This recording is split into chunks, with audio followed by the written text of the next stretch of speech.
Buenos días, buenas tardes, buenas noches, gente de YouTube, dependiendo de la hora en que estés viendo este video. El día de hoy les voy a hablar sobre la historia y de diversos subtemas que hablan sobre ella.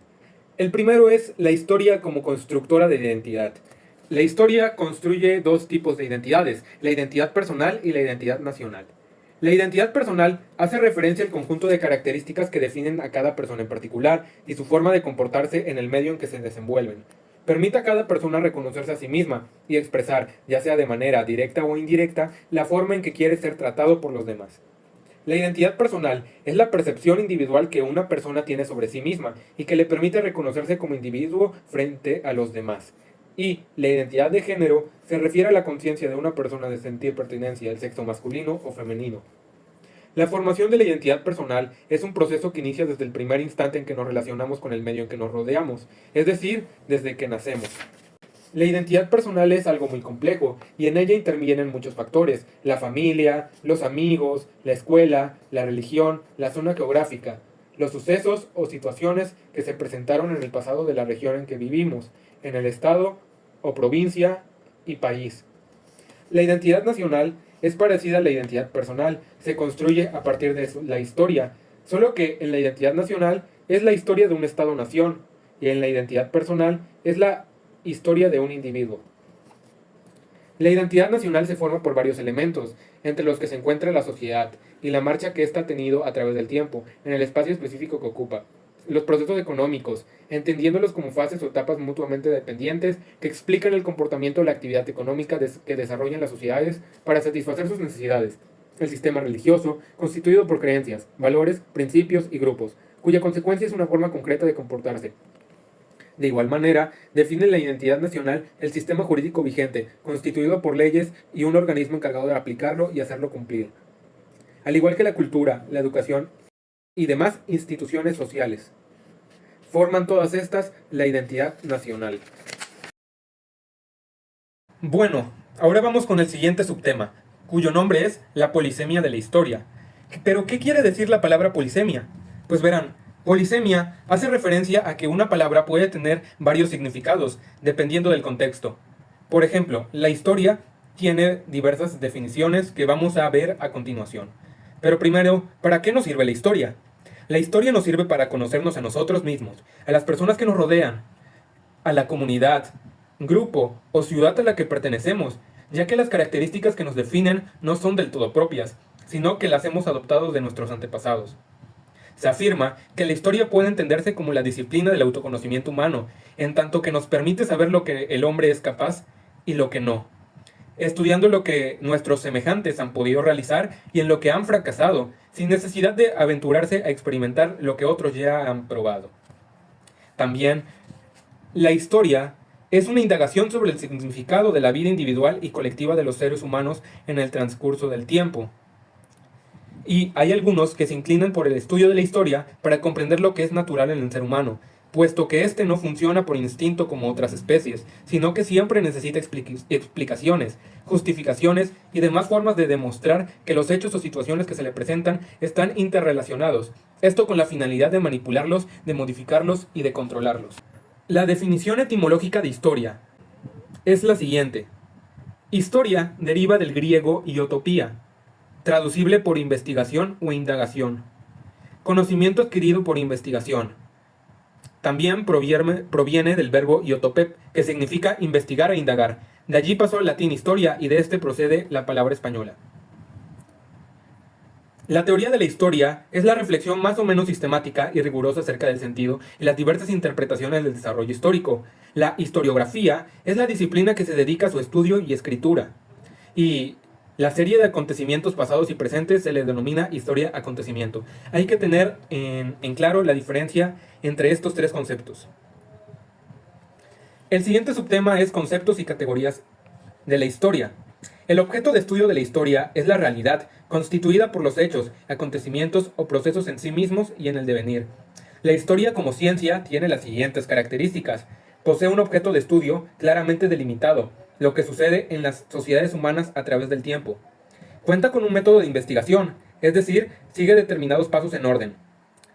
Clasifica con fundamento, en determinados criterios y sistematiza el conocimiento. se rige por determinados principios, principalmente la causalidad, que toda causa produce un efecto, y también la historicidad, es decir, todo tiene una existencia histórica. Algo así como que todo efecto proviene de una causa. Y también la historia es renovable, acepta interpretaciones nuevas y desecha antiguas teorías. La historia requiere acumular cantidad de datos concretos, interpretarlos y verificar la interpretación hecha, depurar lo ya encontrado y volver a buscar más datos, en una labor paciente y ardua. La historia pertenece a una categoría específica de las ciencias, las llamadas ciencias sociales, es decir, que se ocupan de los asuntos humanos en sociedad.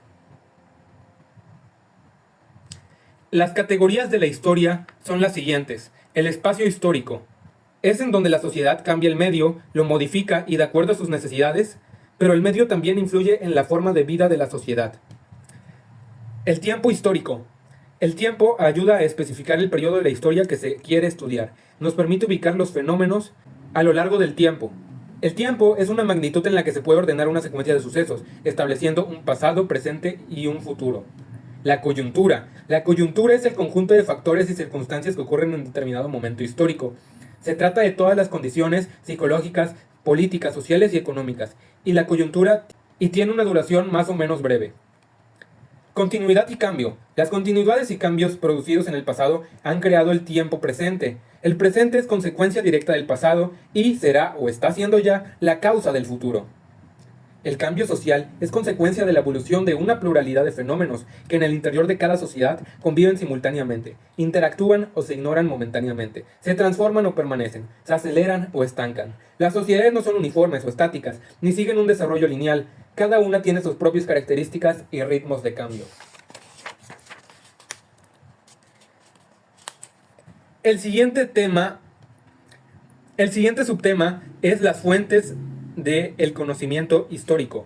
En la historia recurrimos a dos tipos de fuentes, las primarias y las secundarias. Las primarias son las que se han elaborado prácticamente al mismo tiempo que los acontecimientos que queremos conocer. Llegan a nosotros sin ser transformadas por ninguna persona, es decir, tal y como sucedieron en su momento.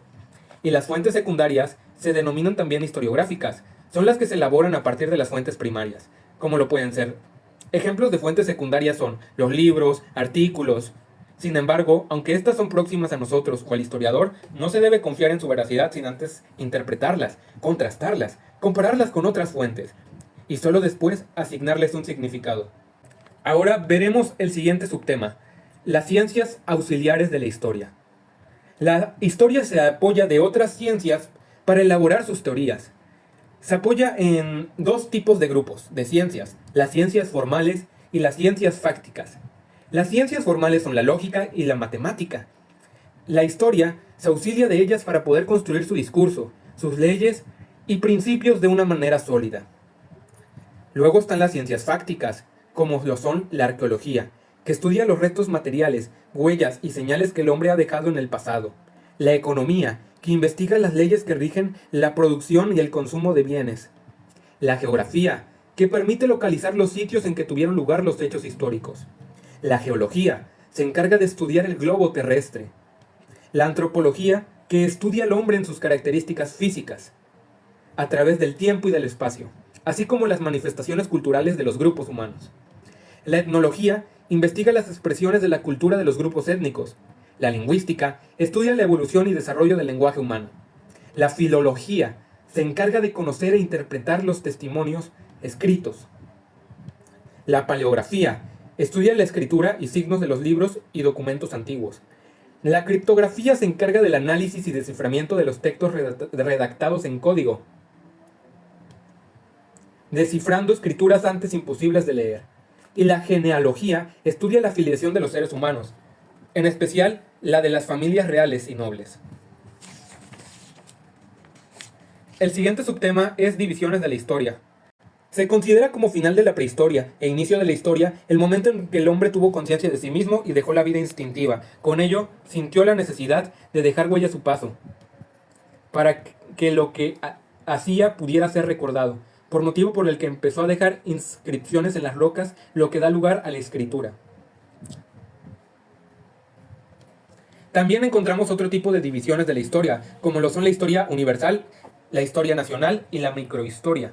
La historia universal pretende incluir a todos los pueblos de todos los tiempos e integrarlas a un mismo corpus. Un corpus es un conjunto extenso y ordenado de datos o textos científicos, literarios, etc., que pueden servir de base a una investigación.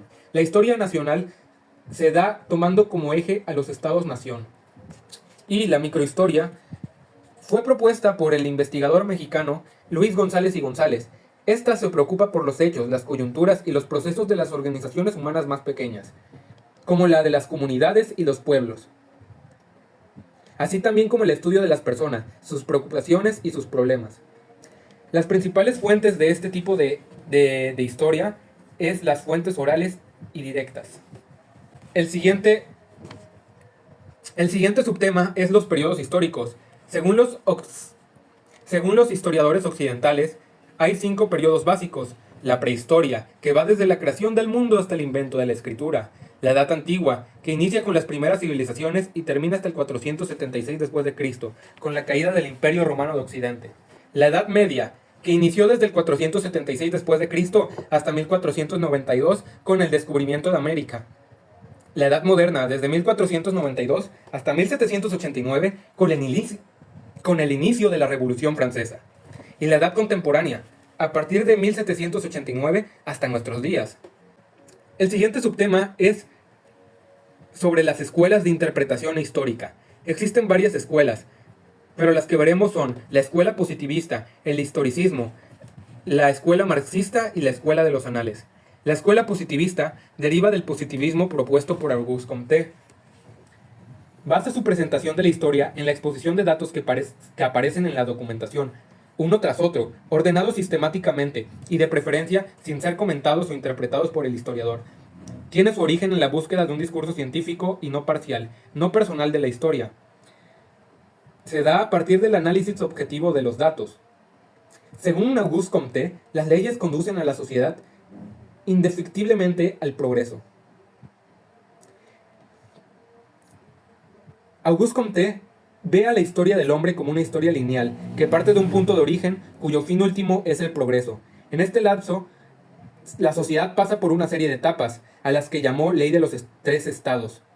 El estado teológico, en el que los seres humanos atribuyen las causas de los fenómenos naturales a agentes sobrenaturales y externos, y se dan en 3 momentos: fetichismo, politeísmo y monoteísmo. Luego sigue el estado metafísico. Los entes sobrenaturales se sustituyen por abstracciones como la esencia, la sustancia y la causa. Y por último está el estado positivo, que es el estado ideal, en el que el hombre descubre las leyes que rigen su comportamiento y se genera el conocimiento científico. La siguiente escuela es el historicismo, que surgió en Alemania con Leopold von Ranke, que vivió de 1795 a 1886. Él sostuvo que la historia debe abstenerse de hacer interpretaciones generales, debe apegarse al contenido estricto de las fuentes, y emprendió una búsqueda de fuentes directas. El historicismo tiene como limitaciones que no integra nuevos testimonios y no son analizados con el rigor que exige la ciencia, ni les otorga un contexto fundamentado con argumentos sólidos. Lo anterior trae como consecuencia que la historia se reduzca a un conjunto de datos inconexos, carentes de sentido, y el historiador sea el encargado de acrecentar los archivos y de reproducirlos. Ellos afirmaban que la realidad histórica no existe por sí misma, pues solo es reflejo de la espiritualidad del historiador, quien sucesivamente va cambiando la imagen del pasado conforme se modifica su espiritualidad. Esta escuela no consideraba la historia como una ciencia, sino como un género literario, como un arte. La escuela marxista surge en el siglo XIX. Fue propuesta por Marx y Engels. Entiende la historia como parte de un sistema en el que sus elementos dependen los unos de los otros, y todos contribuyen a un mismo fin, la construcción de la sociedad justa, es decir, el comunismo. El devenir histórico, según Marx, se explica a partir del materialismo histórico, que afirma que la historia o proceso de la vida social son las relaciones de producción, que a su vez se desprenden del desarrollo de las fuerzas productivas. La articulación de las relaciones sociales de producción y las fuerzas productivas definen un modo de producción. En la historia han existido varios, como el esclavismo, el feudalismo, el capitalismo y el socialismo. En cada uno de ellos, las clases sociales tienen entre sí relaciones contradictorias. Ello da como resultado la lucha de clases, que es lo que permite el paso de una fase o etapa de la historia.